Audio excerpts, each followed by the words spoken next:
Crystal Davis here with me today. So you really stood out to me in a big way. There's something really carefree and curious about your vibe. Like, I mean, you broke a Guinness World Record by riding a rickshaw around. You're traveling around in a rickshaw. So could you tell us a little bit about that? And maybe Sure. explain what a rickshaw is too, because that was something that I had to ask. Yeah. Well, thank you for having me. It's really nice to talk to you. Yeah, so a rickshaw is a three-wheeled bicycle. Um, some rickshaws have motors in them and stuff, but mine definitely did not. So it's a three-wheeled bicycle. So there's one wheel at the front and two wheels at the back, and it has a seat. And under the seat was like a storage area. So yeah, early last year, I realized that I had this really limiting belief that I couldn't really achieve the big dreams that I wanted to achieve. And one of those things was around my physical body. Some of it was about how I felt emotionally and some tough times that I'd had. So I thought, damn it, I'm just going to break a world record. Like, I thought of the biggest, hardest challenge I could possibly set myself and thought, I'm just going to do it. And so I did. So I rode a three-wheeled bicycle, a little rickshaw, almost 1,700 kilometres through northeastern Queensland in Australia, which, for anyone that doesn't know, that's like the hottest place ever. It was so hot. It was the middle of summer. Some days were up to 45 degrees Celsius. And I was riding up to 11 hours a day, and it took me almost 2 months. So I was very slow. It was an incredible thing, an incredible adventure. It's taken about 6 months to really get the download of what really happened on that adventure, but it was really intense, really incredible. And yeah, I really learned who I was through that experience. So it was amazing, and I'm so proud to have done it. But really, it taught me that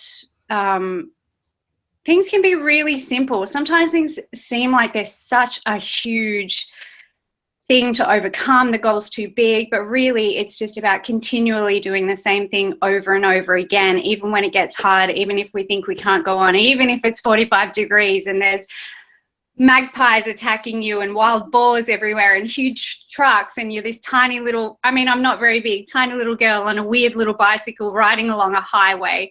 Even then, all you have to do is keep turning the pedals and going forward, and by doing that we get to our big goals. So that was something really valuable that I'm really glad I taught myself on that adventure. I love that. And I love how you've kind of taken on this, and I mean, just kind of went on this little bike, I guess, just like all over the place. And like there's so much that can happen with that, and it's such an interesting thing and something that really isn't done. So what challenges came up that you didn't expect? Well, everything kind of looks easy on a map. I learned that very quickly, that I'm generally an optimistic person. So when I was planning the adventure, I was like, oh, that's fine, I'll be able to ride this far each day. But what I sort of didn't count on was, through that part of Australia, it's very arid, very dry, going through a drought period, and some days I actually didn't see a town. So I would ride 45, 50, sometimes 70 kilometers and not reach another town. And that meant there was no water, there was no shops, there was no services. So I really had to rely on myself, and it was a genuine survival situation all day, every day. And it made me very aware of my own self-talk and how that affected my ability to survive. So I realized that I had a tendency, even though I think I'm this optimistic person and always really positive, I really had this talk going on that, oh, it's too hard, and I wish someone would turn the pedals for me, and God, I've worked so hard today, can't I be there already, and that kind of stuff. And when I went into those thoughts, I saw my energy levels just plummet, and my inspiration just disappeared. And every time that happened, I realized I became more and more unsafe. So it became imperative for me to be happy and to find ways to be happy, even though it was extremely hard. And sometimes I didn't have enough water because I hadn't calculated correctly. And so if I gave in to that despair, which is so easy to do, it really became like a microcosm of my life, of the world, of realizing that I have to be happy on purpose. So I started changing my playlist. Everything on my playlist had to be a happy song, because I knew if I got into the stuff I normally like, which is very lyrical and poetic and touchy-feely, that I'd feel all these emotions that didn't help me get to my goal. So had nice happy music on. I started really noticing what was around me that was really gorgeous, and I became much more present, and I had to. So that's something that I will be eternally grateful for, is realizing that my happiness is actually essential. It's not optional. If I want to survive and I want to thrive and have an amazing life, I actually have to be happy on purpose. And that probably sounds very simplistic and obvious, but it wasn't obvious to me. It wasn't a lesson that I had learned before, because so much of society is, so everybody's depressed, that's really normal. You know, it's like you need to buy this next thing to be happy, or do this next thing. But actually, it was in my control the whole time. And I'll never forget that lesson. And that's something I'm really grateful for. Yeah. I really love that, because it's a journey that I had to go through as well, and I think it's pretty common for people that set high goals for themselves and want to be, and are very like self-driven and high achievers, in that we've kind of had this idea kind of ingrained in us that if you try harder, if you push yourself more, if you're like meaner to yourself, if you're like strict and you make yourself get up early, and even if you're not a morning person, or if you make yourself work on the skills that you're most weak with. Like I recently did the Strength Finder test, and the whole premise behind that is that if you work on your strength, you're going to get more out of yourself than if you work on your weakness. And so the author talks about like levels of potential for like success. So effort can give you like say a 0 to a 5, he says, and then talent can give you a 0 to 5. So if you have a talent level of 2, but you put in a 5, you can get a 10. Versus if you have a talent level of 5 and then you put in a effort level of 5, then you can get a 25. So it's a lot more if you focus on your strengths. And I've spent a lot of time working on my weaknesses, and it's only as I've started to focus on like what are your strengths and what makes you happy and what is like naturally in flow that I've started to see any kind of result. So I really liked when we were talking last time, you said happiness is not only essential to our success, it's for our survival. And I really love that, because because you see so many people that are successful, but they get themselves in these situations where they're in danger, or you know, like because of substance abuse or because of risk in their life, and it's because they really don't have that happiness that comes from just like that day-to-day kind of self-talk and just yes. Because, you know, that's not something that's taught, at least not in my experience. We're actually not taught that happiness is the point. We're taught to work hard and to work X amount of hours and to be a better person. Like you said, work on your weaknesses. But what you focus on expands. That's a known thing. What you focus on grows. So if we're constantly focusing on our weaknesses, of course, that's all we see about ourselves. And at the end of the day, to be a whole rounded person, you're going to have strengths and weaknesses. But it's absolutely true. I mean, there's no way to reach any kind of goal by putting yourself down. It just can't happen. And if only the things that we got taught at school were that all we need to do is work on what makes us happy and the rest will come from that, then we could skip that whole part. You know, it really is the point of life.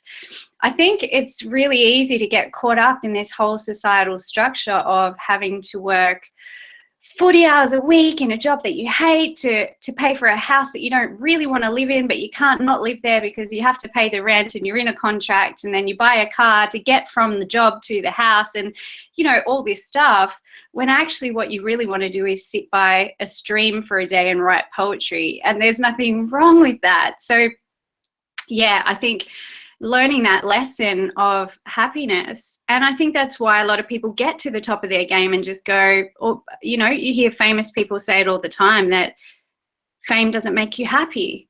But so many people are striving for fame because they think when they get that $1 million mansion, or when they get that next high-paying job, that's going to bring them the happiness. But it's actually genuinely an inside job, and it's something we all are born with, and that we all do know is what makes us happy. Because as a child, you automatically do what makes you happy. You don't question whether it's right or wrong in somebody else's eyes. If you want to play a xylophone for 40 hours, you'll just play the xylophone over and over. You don't care who gets driven crazy by it. So it's something that I really connected to as well, is that childish kind of enjoyment of the moment, even when things are hard. And even when it seems like I'm never going to get to that goal. I mean, days on that rickshaw, I can tell you, were the longest of my life. I am not a cyclist. I actually hadn't even, I rode a bike a couple of times to train for, I'm doing air quotes, train for riding the rickshaw. I had no experience at all. I trained on the ride. And I think what was important there is that I just let myself do it in my own way, in my own time. I wasn't racing anybody. It took me probably 10 times as long as it would take somebody else. But by doing it my own way and maintaining that positivity for what I'm capable of and what made me happy, I got there, and I did something nobody's ever done before. So it's something that can be applied in so many ways. Sorry, I had to unmute myself there. I was typing a little. I really like that you said childlike curiosity, because I think that a lot of what's missing in conversation, in day-to-day conversations, in political conversations, in any type of like interaction, especially in a lot of business, is this like allowance to just have like to be in a childlike state, in that you can explore things just based on, oh, because I feel like it, and and just go for it, and not have to say like, okay, I'm going to study marketing because I have a business, and then next I'm going to read a business book on sales, and then I'm going to go to this training that's specifically for networking, and all these different things. And actually, you can find a lot of insight just by following whatever it is that kind of piques your interest. Like for example, the other day, I just felt like reading a Stephen King book because I love his books, and I was reading the introduction he wrote on there, and he talks about just being obsessed with writing, and how people would ask him, well, why did you choose to write about such gruesome topics? And he said, what made you think I had a choice? And it was so appropriate for my Facebook group. And so I just shared it in there, and I had a few things to say as far as like, just like be curious, just like explore different things. It's like, for me, this came up, and yet it's perfect because the people in my group are entrepreneurs and people that really follow their curiosity and build their success around it. So I really like that. And I guess, and I also wanted to ask you, like, what does it mean to you to be so open and driven by exploring? Because that's such a unique thing. Yeah, well, being open is really something that's very much in my nature. And it took me a long time to make that a priority. I spent I started working. I got my first job at 14 and 9 months, because that's when you're allowed to get a job, and so I had 3 after-school jobs, and from then I was constantly working, and I put myself into this box where I thought that I'd be happy, and I stopped doing new things, even though on the weekends and after work and stuff I would go and do interesting stuff. And I sort of thought adventure was like trying a new dish I'd never had before, because that's all that I could do in the time and space that I'd created for doing new things. But then once I left the corporate world, my life really became about finding out who am I? What do I like? There's, millions and millions and millions of opportunities to do something new every day and find out what I like. And so for me, it's the top value that I place on my life is just trying things out. And actually, it's an interesting concept that I applied to my business the other day. And I felt like, because we all get this fear fog, right? I've got an interesting thing coming up at the moment where I'm starting a project in Italy, a cultural project where I'm creating a space for people to exchange language and exchange culture in a town that's having some big changes. And that's really overwhelming. And so I felt the fear fog come in, it sinks down over your eyes and you stop being able to make good decisions or enjoy anything because you get so stressed about it. And I started to apply this whole idea of just asking, well, what would it be like to try this out, see if I like it? What would it be like to have 10 new clients this week? What would it be like, instead of, I need this, what if it doesn't happen? But really trying it on, more like an actor, trying out roles in life. And I find that's a really awesome tool for business, particularly because it takes away this whole need to be perfect and need to fit in and need to compete. We all have an innate desire to explore ourselves a little bit more, whether it's in business or in our personal lives, in our relationships.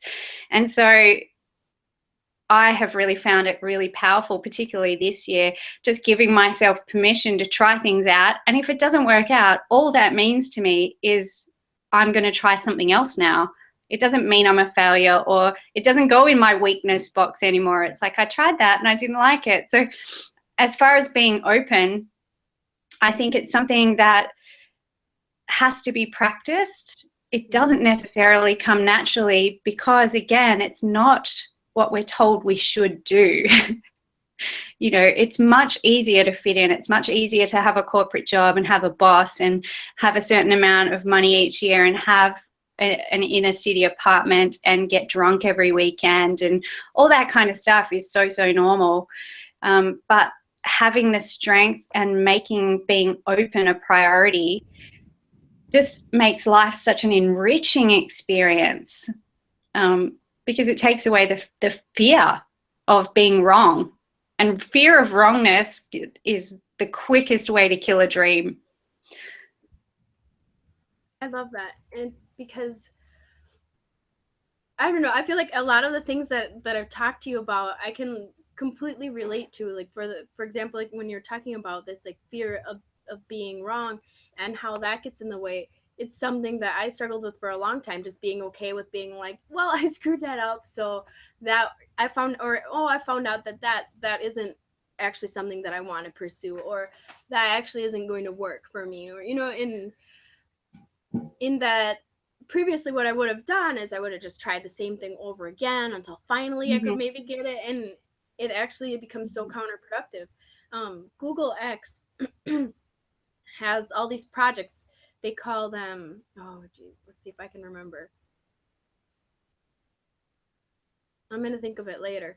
But Google X does all these projects where they're like, one of the main things behind it is to encourage failure, in terms of like they have this concept of failing fast. So for them, it's a success if they failed, because they're like, oh, good, because now we're not going to have wasted all these years and all this expense on trying an idea.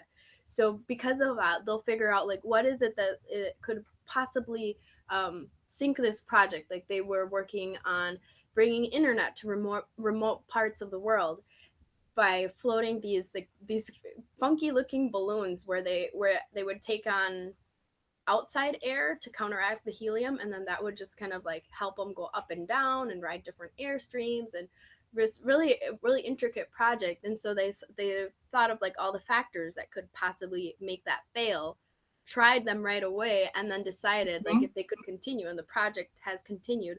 But there are other projects where they've failed very quickly and they're like, okay, that idea's in the bin. And it wasn't Yeah. going to be like, oh, we're going to keep trying and investing all this money. They were like, nope. Mhm. Moonshots, that's what they call it. They're moonshots project because it's modeled after shoot, which president? That's not very good. My American history. There's a president that said we're gonna put a human being on the moon by blah blah blah. So it was a moonshot because it had never been done before. He just like made up this goal, and everybody just kind of rallied behind it and pushed for it. So their project is based on that. Yeah.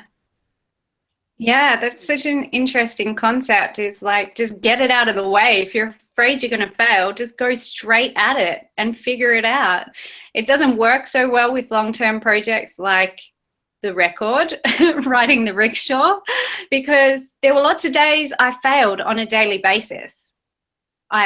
In terms of I didn't get very far. Luckily, I didn't have any injuries, but there were some days I really couldn't go on, so I had to have a rest day forced. Or there were days that I could only ride 7 kilometers because I just couldn't get any further. And so if you're working on something long term, like building a business, not every day is going to be successful. And in fact, I have clients who come to me all the time and they're like, today's awful, I'm never going to succeed. And it's like, yeah, but tomorrow you won't feel that way. So it's okay to have those days as well where it feels like you're a total failure without throwing everything in the bin. But just wait 5 minutes. It's like the weather, right? We say the weather in Melbourne, in Australia, it changes so often that if you don't like the weather, just wait 5 minutes and it'll change. And it's so much like that in the entrepreneur space. It's like, it's okay. This bit's a bit crap, but in 5 minutes, everything will be okay. And yeah, so I love that idea of just running straight at failure and meeting it head on. If it happens, fine, get it over with and get to the good bit. Yeah, it's great. Cool. When we talked earlier this month, I love this phrase that you used, impress yourself. How did that become such an important driver for you? Oh, yeah, okay, so I thought I had more. I have notes and yeah, so how did impressing yourself become such an important part of like what you're doing? So actually, it was just a really normal conversation with a friend that made me realize this. So I was on a train with a friend of mine who I really respect, and I had said something trying to be cool. And, you know, as you do, I was like, hey, I'm going to do this thing. And he goes, oh, yeah, I've done that before. And I was like, expecting him to think I was amazing after telling him this cool thing I was going to do. So I said, gosh, you're so hard to impress, right? And he just turned around and looked at me in shock and just went, why the hell are you trying to impress me? The only person you should be impressing is yourself. Why would you impress me? And I just had nothing to say. Like, my head was just going, wow, what is this even about? How long have I been doing this for, trying to impress other people? Like, how have I gotten to this place? And when I really looked at it, so much of what I was doing in my life was because I thought my parents would be proud of me, or my friends would be proud of me, or my partner would think it's cool, or, you know, I was just structuring myself around what I thought people wanted from me in my life. And it was pointless. And so it was like a slap in the face. It was like the most normal conversation in the world, but it changed my life. And from that moment, I really started to question what impresses me. What at the end of the day would I go, I know I did that, and that was awesome. And so that's where the rickshaw project was born from, because I really thought, what would be really cool is riding a really weird bike with ribbons on the handlebars past all these trucks for 2 months straight. Yeah, that would be cool, you know. But it did impress me, because at the end of that, I sat back and I went, that was really freaking hard. I wanted to give up so many times, you know. I had started negotiating in my head ways that I could give up without losing face, you know, where I could make an excuse that everybody would buy and just go, oh, that's okay. But I would never have been happy with it. Yeah. So it did really become this ethos for me of going, does this impress me, or am I trying to impress someone else here? Because the people who love me, it doesn't matter what I do as long as I'm doing what makes me happy. So trying to impress them is a completely invalid point. It's completely counterproductive, because I don't know what they think I should do. They don't know what they think I should do. They're busy with living their lives. It's the same with everybody. We're all trying to do our own thing. We're not sitting here thinking, well, if Crystal went and did that, then I'd think she's cool. The reality is the people who love me already. So if I'm not impressing myself, I'm just failing at my own life. That's all there is to it. Nobody else minds. No, my family don't care if I've ridden a rickshaw 1,700 kilometers, or I've started my own business, or it doesn't matter what it is. If it's what I want, that's what makes people who love me happy. It's the relationship with myself that's the ultimate, because it sounds a bit morbid, but we kind of all die alone with our own experiences. No one knows what it's like to live in my body and have my outlook on life. So if I'm not impressing myself, I'm missing an opportunity to really enjoy the time that I have. So yeah, it was a very quick conversation that shocked me into all kinds of changes in my life. That's so cool, because Steve Jobs has that quote in one of my favorite speeches ever, which is his Stanford commencement address, where he talks about getting up and looking in the mirror every day, and he said, when I look in the mirror, I think, if this was the last day of my life, would I be happy to be doing what I'm about to do today? Mm-hmm. And he said, the answer is no. Too many days in a row, that's a sure sign that something has to change.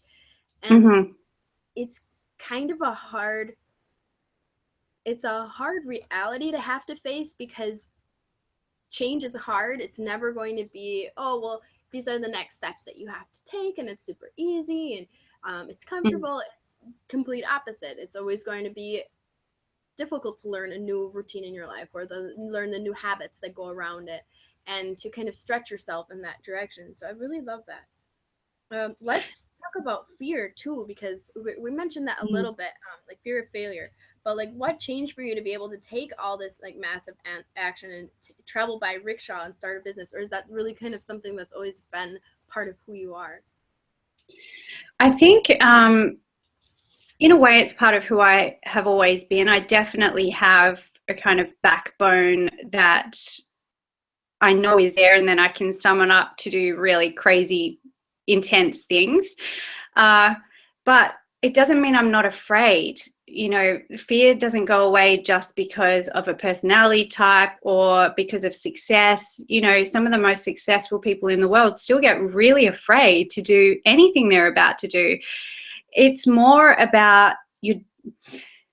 This is something that I really say a lot, is your dream has to be bigger than the fear. That is the only way to get the most out of the life that you're living. So to make sure that the dream's bigger than the fear, you have to feed it. Just like if you feed your weaknesses, they get more prominent. You need to feed your dream instead of the fears. The fears are going to be there. You don't need to ignore them. It's okay that they're there. The fear's there to kind of keep you safe and all that kind of stuff. But if you're feeding your dream on a regular basis, then you'll feel the fear and do it anyway. When people say feel the fear and do it anyway, the only way to do that is to make sure that your focus is on the dream, the outcome, the experience. That, for me, in terms of the ride, it was getting to the end, and then the dream got smaller and smaller each day. Sometimes it was getting to the end of the 100 meters. It got that hard sometimes, or getting to the next water stop, or getting to the next, sleeping space where I was going to be for the day. In terms of a business, I think particularly as someone who's moved out of the corporate world into running my own business, there is a hell of a lot of fear involved in that, because what happens is you go from a structure where you've always got someone who tells you your job and how to be successful. So I know a lot of entrepreneurs have come from the corporate space or have had a job before.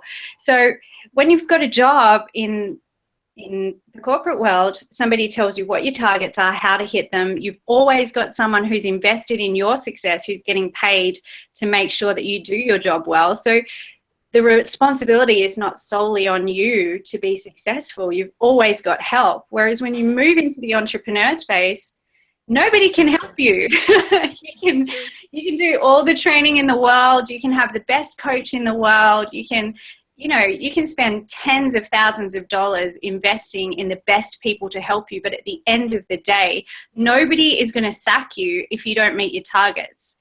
Nobody is going to, this is a decision you have to make. So you are solely responsible for your success. And it also means you're solely the sole recipient of your success as well, which is really, really cool. And you can do it your own way, and you can be successful any way you want. I've seen people be successful in such strange, unusual ways. It's amazing, but it does become very scary because nobody can save you.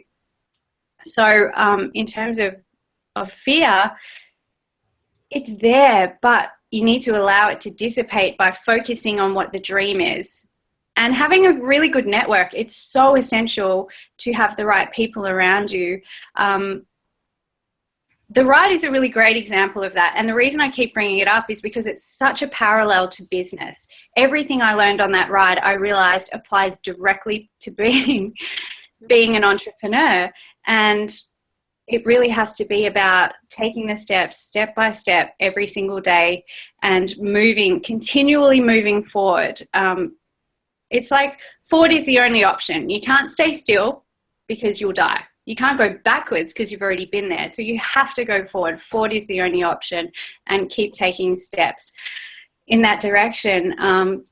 But yeah, fear's a real thing, especially in the entrepreneur space. But for anybody who's trying to live an unusual lifestyle or one that they haven't seen modeled for them before, fear's going to be uppermost in your mind. But it's totally possible. And by looking at people who are successful in what you're doing and seeing how amazing their success journey has been, and continually surrounding yourself with those kind of people. Stop calling the people who tell you it can't be done. Just stop calling them. Delete their numbers from your phone. Do not call those people, because as soon as you speak to those people, your brain just kicks in and goes, holy crap, they're right. I can't do this. Yep. What am I doing? And if that means that you no longer share your work with your family, it's what you're going to do. It's a decision you have to make. Yep. Because if there's people who are afraid for you, particularly your parents or partners, people who don't understand this kind of lifestyle, they will be well-meaning, but often they'll be kind of critical, going, well, how are you going to support yourself? What if you don't get paid? What if you don't get clients? What if you don't get this? It's like, I can't hear that right now. I'm busy being successful. You have to cut that stuff off. And sometimes it's a very lonely experience. So if there's anything I could encourage people to do, is find the right people. The people who believe you can do it. Like it's a no-brainer. Like they go, yeah, of course you can do that. Why wouldn't you be able to? They're the people you want on speed dial, not the other people who feed that fear, because fear is a monster that can get bigger than you, bigger than your house. Yeah. Stop sharing with people who don't believe in you. How much impact that has in terms of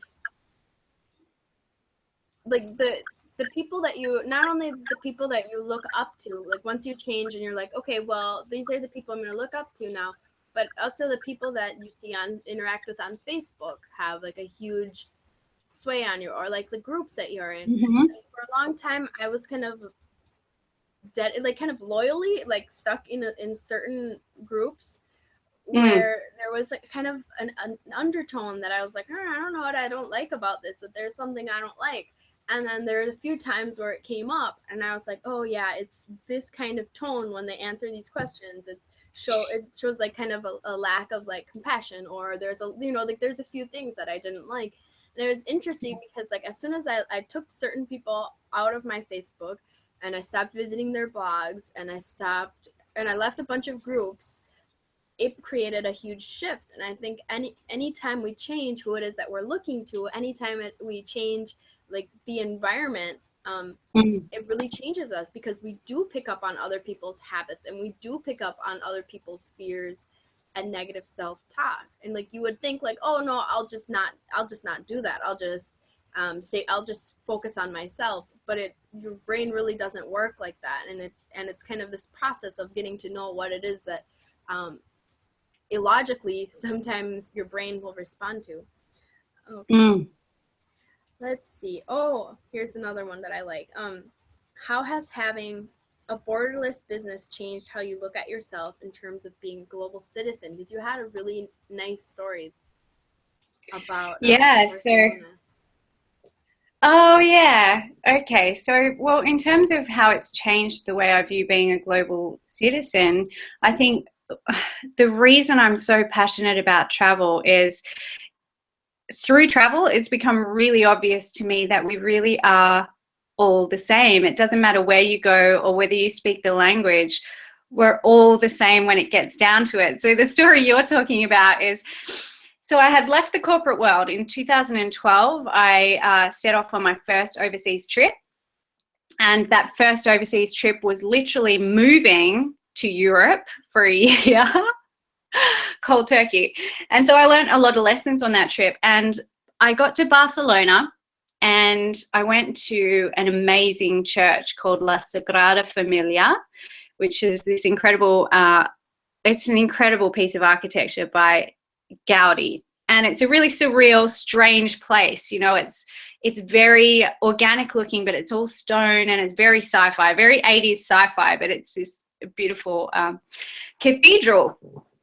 So I'm standing there like shocked, like trying to take all this stuff in and thinking, wow, this is like this completely otherworldly kind of experience. And then I look down and there's a dad, normal looking dad. You know, I didn't speak any Spanish at this point. I had been to 4 countries in 4 weeks and I tried to pick up the language in all of those countries. So by now my brain had shut down and I'd forgotten all my Spanish. So I had no idea what anybody was saying at all. And then I saw this man, this dad, and on his leg was like a 4-year-old just clinging to his leg. And he's just dragging the 4-year-old along. You know, when the kid won't let go of your leg and they want you to drag them. And so he's in the middle of this amazing cathedral dragging this kid along. And it was like this real wake-up call of like, here I am feeling so isolated. I don't know how to talk to anyone, but oh my gosh, my nieces and nephews do exactly the same thing as that Spanish child. And then I look over and there's a bunch of teenagers teasing each other. And even though I couldn't understand their language, I knew they were teasing the boy about a girl he liked. Like, it's so obvious, you know, because it's a universal thing. We all have the same wants and needs deep down. It doesn't matter what you look like or what your culture is. I mean, obviously there's a lot of differences in culture, which I find fascinating. That's something that's really amazing about travel, is you stop being so narrow-minded, because it's impossible to apply your own reality to somebody else's ancient culture. You just can't. They've been living that way for so long and you're a guest. So yeah, just to be able to see that we're all in this together, and whether you have the language or not, there's a humanity, there's a common humanity that is always present no matter where you go on earth. I think that's a really incredible thing to know. And it makes the world such an accessible place. And I am yet to come across someone that says to me, I never want to travel, particularly an entrepreneur. If there's an entrepreneur out there anywhere in the world listening who does not have a foreign country on their vision board, I'll be very surprised. So it's something that's kind of innate. We're all explorers. We all have explorer blood. We all want to know things. We're all questioning things. And travel gives us that opportunity. I love that. And the fact that you've created this entire business and this life and sort of this borderless life, like you talk about, like you have your Borderless Academy and your business is at bizborderless.com. So it's all about kind of removing like the borders in your own life to be able to explore more, which is something that I really appreciate. And I love how out of the box that is, because although there are other entrepreneurs that are very focused on freedom and on travel, I don't know, like your approach to it is so different, because I like, you can, like, I can just like feel like as soon as I went on your website, I was like, oh, I love that, because you can just feel like this sort of like curiosity that you have, that you just kind of go with whatever your brain is pulling you in that direction, like what, just learn in whatever that direction that is. So have you always been so curious, and like how have you owned that, like other than kind of the obvious? Mm. Yes, I've always been very curious. I read a lot. I can't go to sleep without reading, and I read all kinds of stuff, and that's always been true. Even when I was working in the corporate world, like I said, I would find any way that I would walk a different way home, or, I'd be trying different things out all the time, even when I had boxed myself into this tiny kind of, normal life. But exploring the world is a whole other thing. I think there's such a power in feeling like you're able to explore and having a freedom, taking advantage of the freedom that we have, because not everybody has this freedom. It's just a sad reality that right now in the world, not everybody can get on a plane. There's a whole bunch of people, I went to Bali in 2013, and one of the realizations I had there was that I'm visiting them, but they can never visit me, because their money, even if they're even if they're rich in Bali, they're still not rich enough to pay for things in Australia, because the Australian dollar is so much higher. So it's a genuine privilege to be able to explore the world. But yeah, in terms of have I always been like it? Yes. And in my family tree, actually, I have some ancestors who are genuine explorers. They mapped part of the world and all this kind of really interesting stuff, which is only something that I've learned since leaving the corporate world and traveling. I traced my family history and looked at my family tree and discovered that it's something that actually is in my blood. But I think we all have it. And so now the way that I indulge that is I make sure that the way my life is structured allows for that curiosity to have space, rather than suppressing it. So that can be tricky when you run a business because it's like you need to find this balance between finding new things all the time and being consistent with what you're doing in life. So my business is borderless.com and the Borderless Academy. I have found a way now to combine those two. So I teach other entrepreneurs how to become location independent and have that kind of lifestyle as well. So my firm belief, so my background is in project management, my professional background, and leadership and coaching. So for me, the perfect sweet spot in a life is a mix of inspiration and action. You need the two. If it's all inspiration, and don't get me wrong, I'm a Pisces. I am all about inspiration. My head is in the clouds. So you need a lot of inspiration, but then you have to take action, and the two have to go together for you to live a curious life, without getting lost in the whole thing, without, ending up sleeping in a hole in the forest forevermore because you were curious and then never came out. Yeah. I love that, because when we were talking before, you said, okay, what was it? Fear is the antidote. No, the other way around. Action. Yeah, go ahead. Yeah.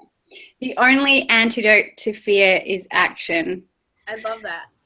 Yeah. And again, that's something that I really learned on the ride, because what was interesting was I was afraid sometimes. It was a scary thing to do. Some of the trucks, I was on a truck route and I was on a highway. Some of the roads had no shoulder. So it was very dangerous. And most of the time I wasn't afraid, but the times I was afraid was when I took a rest day. So when I wasn't taking any action, I was terrified. I was scared to get going again. It was like a nameless fear, really. I didn't know what I was scared of. I found it really hard to get back on the rickshaw. And there were a couple of times where I took an extra rest day after the rest day just because I couldn't get over that fear to get back on the bike. I just thought, am I really ready? What's going to happen today? What's it going to be like? And the only way to solve that is to get on with it. Like, you just have to get on with it. Allow some space. I just had to allow myself some space and go, it's okay. I know what I'm doing here. I'm just delaying it because I'm afraid. That's fine.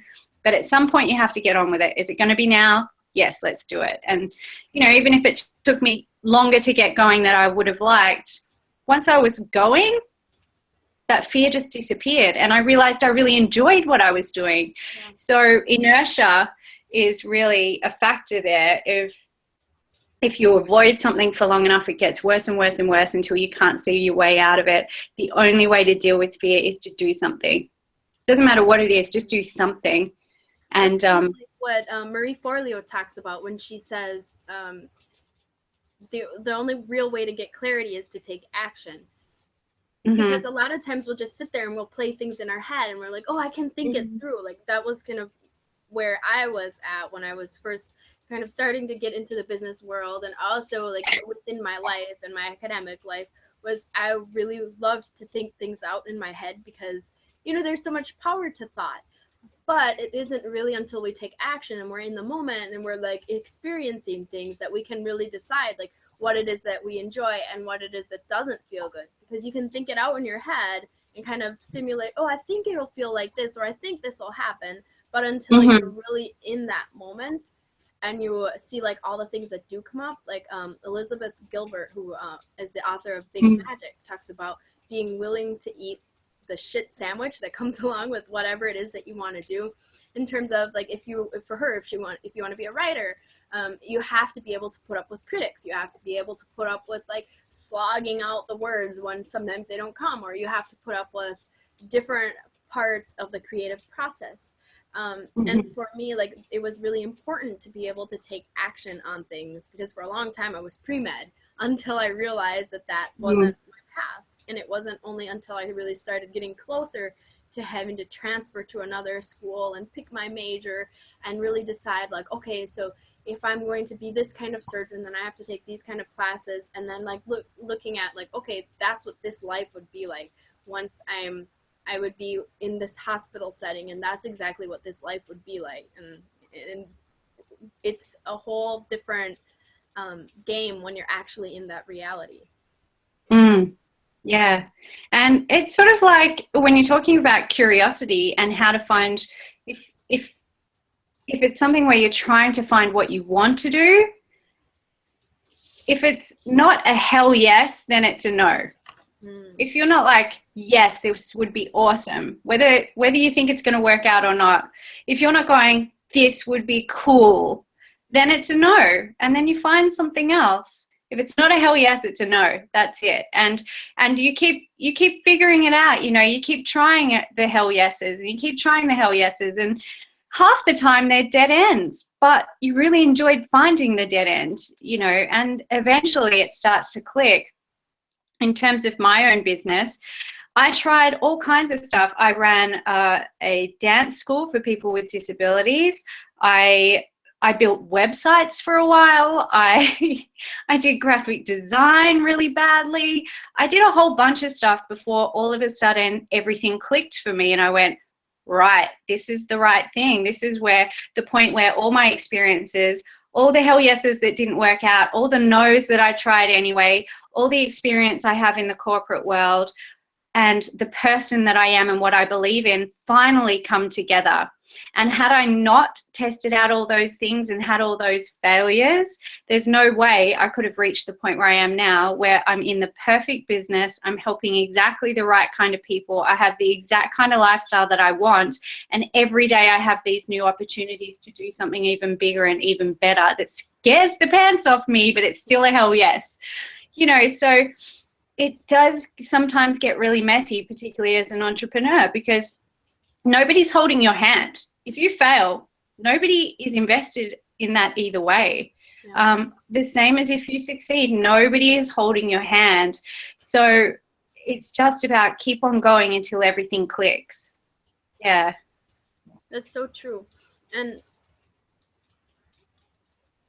what I really love about that is kind of this permission to say no, because a lot of times there's that conflict of like, if you're saying no to this dream, now you've given up and you've wasted all this time, or now when you've said no, all this learning that you've done in the past isn't going to work for you. Like for me, I used to run a flexibility blog, and I kind of run it still, but not to the extent that I did before, where I would be conducting like more than once a week. I'd have like a video chat hangout where people could stretch and like talk to each other. So like all this weird people that wanted to get our splits as adults, we like had other people that could like really understand what that was like. And I still kind of, I still work on all the same goals, but I realized that it wasn't like the center of really what I wanted to do. It was something that I was doing for fun. And having like that ability to say no to something like that is really interesting, that is really fun. Like there's a lot of fear involved in that, and like, oh shoot, now it's going to be a waste, but it never is. Mm-hmm. I was reading one of T. Harv Ecker's books last night, and he talks about, or he was talking about this man who had spent a lot of his life attending seminars, reading books, going to trainings, and had never really found like a way to like put his all his learning to use because of a certain kind of financial blocks that he just then got through in this workshop with T. Harv Eker. And he was talking about how it was a huge waste, and like, oh, I can't believe I wasted all this time, and he was sobbing. And the response of the author to this was, no, this has been latent information, which now you can use, and because you have all that information, you will skyrocket to success. Mm-hmm. Which is kind of how I look at this process of trying things out and saying no and being curious about something else and finding out that maybe that's actually where you want to go, and then shoot, now you have to say no to the other thing, and then just doing it. Because everything that you learned, every experience that you had is applicable in one way or another. Like you were talking about your rickshaw experience and how that keeps coming up for you, because it's such a unique thing where you really did have to confront a lot of fear. You really did have to work on consistently working towards a goal. You really did have to kind of challenge your own identity in a lot of ways. So I really love that. And I know you also have this other Project Curious too, and I'd love if you could share a little bit about that. Yeah, Project Curious is just the name of essentially what is my bucket list, which is a very big one. There's 365 things on it so far. It started out as I wanted to do 365 things so that I could share with the world a new experience every day. And it takes a long time to do 365 really awesome things. Let me just tell you that. The rickshaw ride was one of them, but also I confronted my fear of sharks by going on a shark conservation expedition and swimming with them. No cage, just for a swim out in the Azores in Portugal. I worked on Game of Thrones briefly. You can see me in one of the episodes if you don't blink. So I just started coming up. It was part of this whole impress yourself thing, was like, right, what are all the things that would impress me about my life that I really will love having done?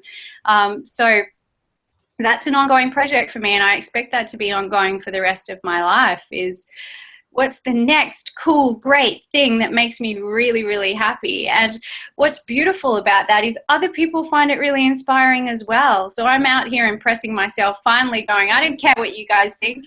And all of a sudden, everybody cares. And it's a beautiful thing, because it's really taught me it doesn't matter what you're doing, it's the why. And at the end of the day, I mean, you can be a janitor scrubbing floors, but if you're doing that for a reason that's really important to you, it's inspirational. Inspiration comes from authenticity. That's what it's about. It's not about what you're doing. It doesn't matter how high you can jump, or, if you reach the Olympics. It doesn't actually matter the level to which you achieve something. It's about why you're doing it. And every time you achieve something that's important to you, it inspires other people to have the courage to do that too. And I think that's a life well lived. It's so ironic how that works, where like as soon as you start doing your own thing, and as soon as you start like really stepping into who you are, it actually becomes this thing where you're just kind of stepping into like your success path in the world, and so now everything that you're doing is relevant to everyone else. It's just really interesting how that works out, and how like once you stop focusing on what is this certain path that I have to take to success, so once you take your eye off that and you're really worried more about the journey itself, like how that kind of just falls into place. Like for you, for a long time you had like kind of a more traditional job, which is something that a lot of people would very easily be able to understand, like, oh, she's doing this job, she's getting paid this amount of money for this amount of commitment and this amount of duties. And once you shifted away from that to something that's really hard for some people to understand, where you're stepping away from that job, you're creating something new, that's something that no one else has seen before, like that's when your success really started to come about. So that's just really interesting, and I kind of laugh at the irony of that, because you get so stressed about certain parts of this, but really when you like let go, it just kind of falls into place. Let it go. It's like Frozen song. Yeah, it really is. Once you let go of the idea that, I think also what I learned is it's kind of arrogant of me to assume I know what people want for me. If I'm sitting there thinking, well, people would think it's cool if I do that.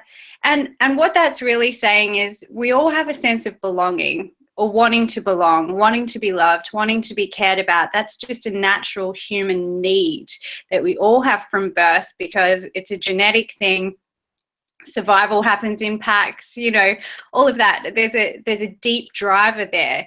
But once I sort of realized that it actually didn't matter what I did, it was the fact that I was happy with what I was doing that made it easier for me to be in my relationships. It just creates this sense of ease where I'm not trying to prove anything to anybody anymore. It's such a relief. Proving things to myself is another story, and that's a daily battle where I'm like, you need to be doing this, and then I have to remind myself that actually today I don't need to break a world record. Today I can sleep in. I did that. So it is this constant thing, but it's so true. It's such a beautiful space to arrive at, where I don't need to worry about that anymore, because I've realized whose opinion really matters, and it's mine. Yeah, I love that.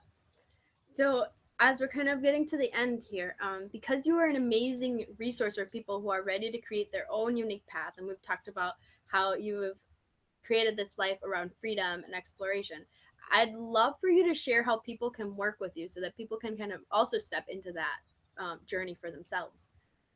Yeah, thank you. So there's two ways that people can work with me. Firstly, you can work with me one-on-one. I have a signature coaching program called 90-Day Prosperity Program. So what that's really about is you get to work with me one-on-one, and I'll take my coaching experience, which is better than my talking right now, coaching experience, along with my project management experience. And they're two kind of very unusual things to pair together. It means that I'm able to coach people to a really high standard, earning high amounts of money if that's what they're aiming for, but also I will kick your butt. So if you're looking for a coach who can help you dream these really big dreams but also achieve them, that's what we do in my 90-day coaching program. So you can find that on bizborderless.com, my website. The other way to work with me is so exciting. It's so cool. I am launching my Borderless Academy. So this is like an online platform, kind of like a school where you can go in, you can learn about different aspects of traveling and being an entrepreneur. So something that I really realized through my own work being an entrepreneur who travels permanently is that there's a lot of resources out there for entrepreneurs. There's a lot of travel information out there, but there's nothing that combines the two. And traveling as an entrepreneur is very, very specific. Being able to be solely reliant on your own business income and live elsewhere in the world, or travel around permanently, or even if you just want to do it a few times a year, it's a very specific thing, very specific about what to pack, where to go, when to go there, how to negotiate rates, on top of how do you make a business that you can work from anywhere, how do you stay permanently connected to the internet. It's just an endless array of things that I've learned over the last 4 years working in 14 different countries. So I wanted to create a place where entrepreneurs or people who want to become entrepreneurs can go and get all of that information. So that is opening. It's currently in its testing month, which is going really well. So it's open for normal enrollments on July 1st. So if people go to bizborderless.com as well, you can sign up on the wait list and be first in the door. Awesome. And for the Americans that have issues like me, that's bizborderless.com. Oh, I'm sorry. It's my Australian accent. It's bizborderless.com. I love it. I just laughed because I had such an issue with that. I was like, what? Man. I forget about my accent. It's borderless. That's my American accent for you. Oh, man. So, yes, and for anyone watching too, I'm going to have the post up on curiositywings.com where you're going to be able to watch the replay of this interview, and I will also have all of Crystal's links so you can check out her website and her social media so you can connect with her and stay inspired, because I really have loved this interview, and I really believe in you, Crystal, your power to inspire so many people. And it's just amazing to me that you've created this life that's not only empowering for yourself, but it's really touching so many lives. And I can tell that you're going to be making so much change in so many other people's lives by inspiring people to just follow what it is that is their passion, and just to have that borderless life and do what they love. So thank you.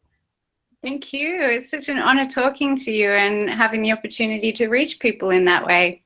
Yeah.